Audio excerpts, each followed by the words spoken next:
Anykščiuose vyksta puntuko kasmetinis bėgimas, mes kalbam su šeimininku. Ne šeimininkas, o šio bėgimo šiuo metu vienas iš organizatorių. Ja. Arvydas Krikščiūnas.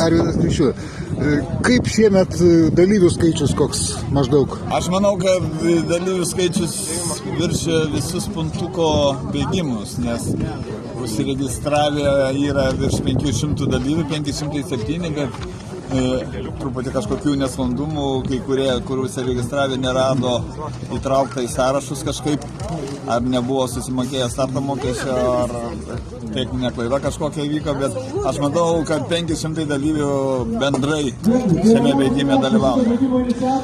Ar nepavaišys vėsus oras bėgikam, ar kaip tai geriau?